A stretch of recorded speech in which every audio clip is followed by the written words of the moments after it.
Hallelujah hallelujah hallelujah. सभी बहनों और भाइयों को जय मसीह की।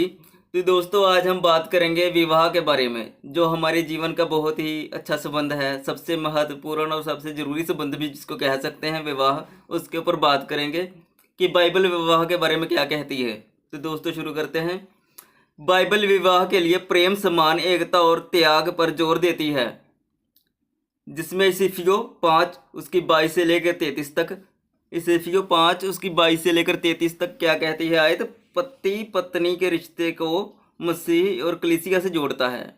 इसके बारे में आपसे मैं आगे ये पूरा मैं वर्ष आपको सुना दूंगा। तो उसके बाद 1 कुरिन्थियों 7 उसकी 10 से लेकर 11 तक अलगाव से बचने की सलाह देता है। जो कुरिन्थियों 7 उसकी 10 से लेकर 11 तक अलगाव से बचने की सलाह देता है। और उत्पत्ति 2 की 24 एक तन होने की बात कहता है। जैसे पद महत्वपूर्ण है, जो विवाह को परमेश्वर का एक पवित्र संबंध बताते हैं, पवित्र बंधन बताते हैं।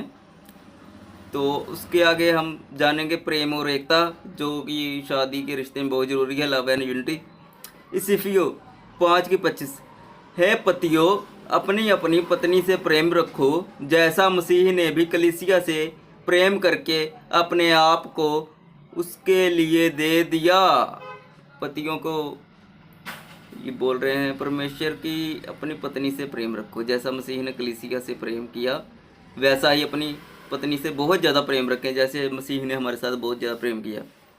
उसके बाद इसिफियो 5 की 31 इस कारण पुरुष अपने माता पिता को छोड़कर अपनी पत्नी से मिला रहेगा और वे दोनों एक तन होंगे। वो दोनों एक तन होंगे, ये बात इसमें बताई है कि वो अपने सबसे ज़रूरी रिश्ते भी जैसे माता पिता को छोड़कर वे पति से ही मिला रहेगा। ठीक है, ये पत्नी और पति के विवाह को बहुत अच्छा दर्शाती है ये आयत।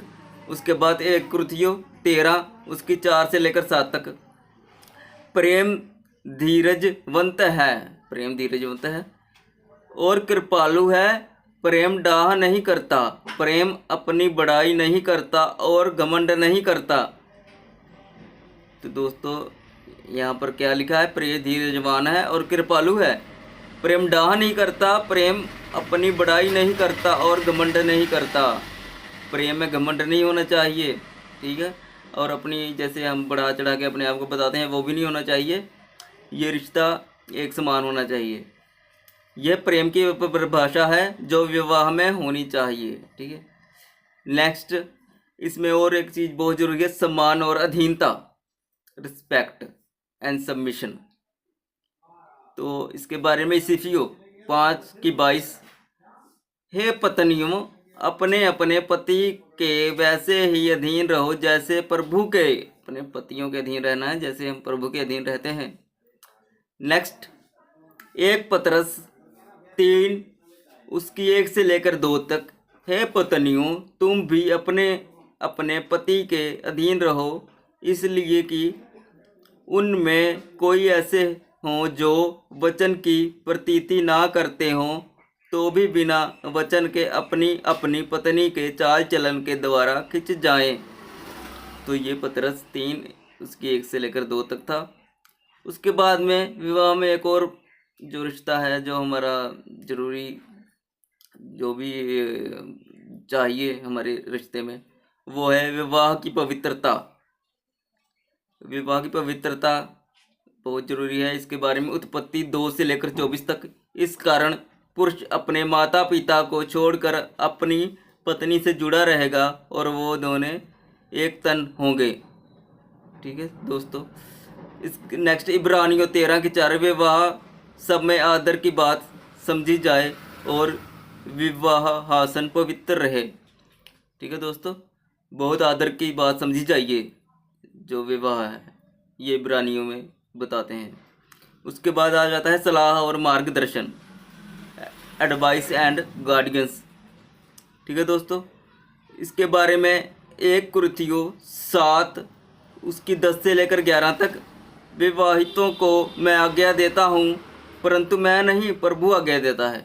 प्रभु आज्ञा देता है, विवाहितों को मैं आज्ञा देता हूँ, यह प्रभु बोल रहे हैं कि पत्नी पति से अलग ना हो, परंतु यदि अलग हो तो कुंवारी रहे या अपनी पति से मेल मिलाप कर ले और पति अपनी पत्नी को तलाक ना दे।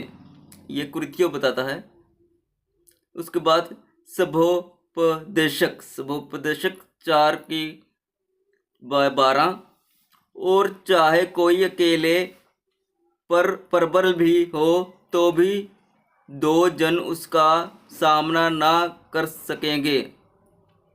और चाहे कोई अकेले पर प्रबल हो तो भी 2 जन उसका सामना कर सकेंगे। सॉरी, इसको फिर बताता हूँ मैं आपको। सपोदशक 4 की 12, और चाहे कोई अकेले पर प्रबल भी हो तो भी 2 जन उसका सामना कर सकेंगे। जो डोरी 3 तागे से बटी है वह जल्दी नहीं टूटती।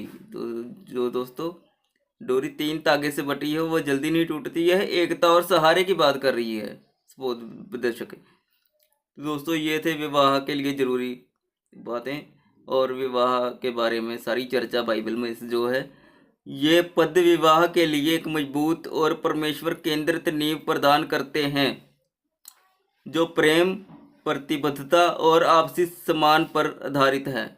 तो दोस्तों विवाह एक बहुत पवित्र संबंध है दोस्तों। पति और पत्नियों को आज्ञा है प्रभु की कि ये एक साथ ही रहें, एक तन होकर रहें, आपस में लड़ाई झगड़ा ना करें, एक दूसरे में ट्रस्ट बनाए रखें। ये सब बातें हमें बाइबल बताती है। तो दोस्तों ये था विवाह पर टॉपिक। नेक्स्ट हम कोई अलग टॉपिक लेकर आएंगे, उसको सुनने के लिए आप मेरे चैनल को सब्सक्राइब कर लें, वीडियो को लाइक कर दें। दोस्तों धन्यवाद।